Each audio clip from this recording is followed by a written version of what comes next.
Hello everyone, আসসালামু আলাইকুম। এই যে এখন তৈরি করতেছি কাস্টার্ড। এই যে এইটাতে বাটিতে এখন কিছু দুধ উঠায় রাখবো, এই দুধটাতে কাস্টার্ড পাউডার গোলানোর জন্য। এই তো এতটুকুতে হবে, এতটুকুতে হবে।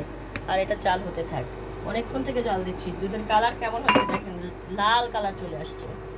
হ্যাঁ, মানে এখানে 2 কেজি দুধ আছে, 2 কেজি দুধকে 1 কেজি দুধ বানাইছি। আর এখানে ফ্রুটস হিসেবে থাকতেছে কি দেখাও, এখানে থাকতেছে নিয়ে আসো এদিকে।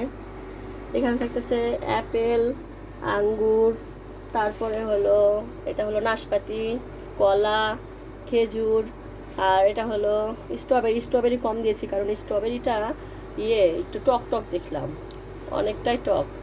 আর এটা হলো কলা, সরি কলা বলতেছি, এটা হলো পেঁপে। সেই পেঁপেটা হলো আমার গাছেরই পেঁপে, একদম পাকা পেঁপে ছিল। গাছের পেঁপেটা অবশ্য অনেক মিষ্টি। তো এই যে এগুলোই ফ্রুটস এখন যাবে। আর এর ভিতরে কাস্টার্ড পাউডারের ভিতরে একটু দুধ দিয়ে, এই যে এদিক দেখাও, বলে নিচ্ছি। কাস্টার্ড পাউডারটা 1 চামচ, 2 চামচ, যেহেতু বেশি দুধ 3 চামচ। ওখানে বেশি ফ্রুটসগুলো বেশি দেওয়া হয়েছে, কাস্টার্ড পাউডারও বেশি দিলাম। দিয়ে এভাবে গুলে নিতে হবে। দুধটা অবশ্য ঠান্ডা করে নিতে হবে। হ্যাঁ, ঠান্ডা হয়ে গেছে। তো এখন এভাবে গুলে নিই।